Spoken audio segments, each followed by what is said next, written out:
وہ ایک بچہ آیا نا اپنی ماں کے لیے لباس لینے کے لیے، اور پہلے وہ گیا اپنے چچا کے پاس، اس کی ماں بیوہ تھی اور اس کا لباس پھٹ گیا تھا، اور وہ اپنے چچا کے پاس گیا تو اس نے دتکار دیا۔ ماں نے اس کو روکا تھا بیٹا نہ جانا، لیکن اس نے کہا کہ تیرے بدن کے اوپر جو لباس ہے وہ بھی پھٹ گیا ہے اور جگہ جگہ سے جسم جھلک رہا ہے، تو میں اپنے چچا سے آپ کے لیے لباس لے کے آتا ہوں۔ پھر جو رویہ اس نے اختیار کیا تو واپس روتا ہوا آ رہا تھا، تو کسی نے راستے نے پوچھا کہ کیا ماجرا ہوا؟ اس نے کہا چچا کے پاس گیا تھا ماں کے لیے لباس لینے، اس نے رلا کے بھیج دیا۔ اللہ اکبر۔ تو اس نے کہا کہ جا سین حرم میں محمد نام کا ایک شخص بیٹھا ہوا ہے، اگر تو اپنا دکھڑا اس کے سامنے پیش کرے تو وہ امید ہے تمہیں رد نہیں کریں گے، لیکن سن لے ان کا دین کوئی اور ہے۔ اللہ اکبر۔ اپنے ماں کے پاس آیا تو ماں کو کہا کہ چچا نے رلا کے بھیج دیا، لیکن آپ کی حالت مجھ سے دیکھی نہیں جا رہی۔ بچہ ابھی شعور کی منزلوں میں قدم رکھ رہا تھا، پہلے بہت چھوٹا تھا، اب اس کے اندر ایک جذبات تھے بچے کے اندر۔ تو ماں نے کہا کہ بیٹا نہیں، ان کے پاس نہیں جانا، سنا ہے کہ جو ان سے ملے دین دھرم چھین لیتے ہیں اس کا۔ اللہ اکبر۔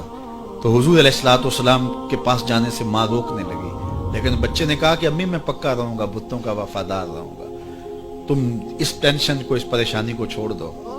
اور حضور کی خدمت میں حاضر ہوا۔ حضور صحن حرم میں چادر اڑے بیٹھے ہوئے تھے، اور جا کے کہنے لگا میں پہلے بات آپ سے کر لیتا ہوں، آپ کا دین میں نے قبول نہیں کرنا۔ حضور مسکرا کے بولے بیٹا بتاؤ کس لیے آئے ہو؟ کہا میری ماں بے لباس ہے، میں آپ سے لباس لینے آیا ہوں۔ حضور نے چادر رحمت اتار کے اس کے کندھوں پہ ڈال دیا۔ اللہ اکبر۔ وہ واپس آ گیا اور ماں پر حضور کی چادر اڑائی۔ اللہ اکبر۔ اور ماں نے کہا کہ بیٹے اس نے اپنا دین تو نہیں تجھے دیا؟ کہا نہ، میں نے پہلے کہہ دیا تھا تیرے دین نہیں مانوں گا۔ ماں کہنے لگی پتر اس کا دین ماننا چاہیے، یہ جس نے رحمت کی چادر ہمارے سر پہ ڈال دی۔ اللہ اکبر۔ تیری تک کے ادامہ میں مرید ہو گئے۔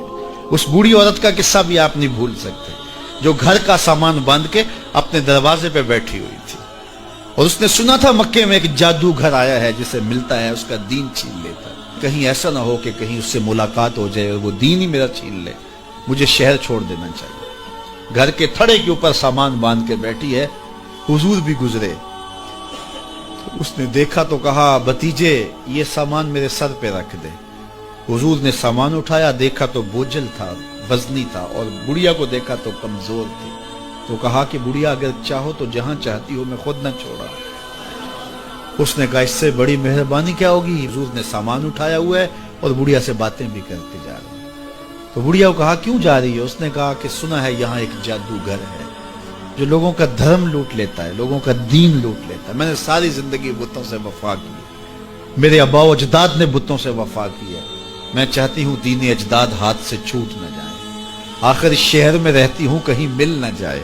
خیر حضور نے کچھ نہیں کہا، اس کا سامان نہیں پھینک دیا کہ ٹھیک ہے تم پھر جاؤ۔ سامان اس کا اٹھایا اور جہاں تک اس نے جانا تھا سامان پہنچایا، سامان سپرد کر کے واپس پلٹنے لگے۔ تو اس نے کہا بچے اپنا نام تو بتا دے، لوگ کہیں گے کہ مکہ چھوڑ آئی ہو تو بتاؤں گی ایک جادوگر کے دکھ سے چھوڑ آئی ہوں، تو وہ کتنا برا بھلا کہیں گے شہر مکہ کو کہ جس مکہ سے لوگ نقل مکانی کرنے پہ مجبور ہو گئے۔ تو میں انہیں یہ بھی بتاؤں گی کہ جس مکے میں جادوگر رہتا ہے اتنا اچھا نوجوان بھی رہتا ہے، تو تیرا نام لیا کروں گی، تیرے قصیدے پڑھا کروں گی۔ تو حضور علیہ السلام مسکرا پڑے، کہا بڑھیا جس جادوگر سے بھاگ کے آئی ہے وہ تیرے سامنے کھڑا ہے۔ اس نے کہا سچ سے آپ ہی محمد ہیں؟ حضور نے فرمایا نام میرا یہی ہے۔ تو اس نے کہا پھر آپ کا جادو میرے پہ چل گیا ہے۔ اللہ اکبر۔ تیری تک کے ادامہ میں مرید ہو گئی، لوگوں کی خدمت کریں، بوڑھوں کے کام آئیں، دکھیوں کے کام آئیں، مصیبت زدہ کے کام آئیں۔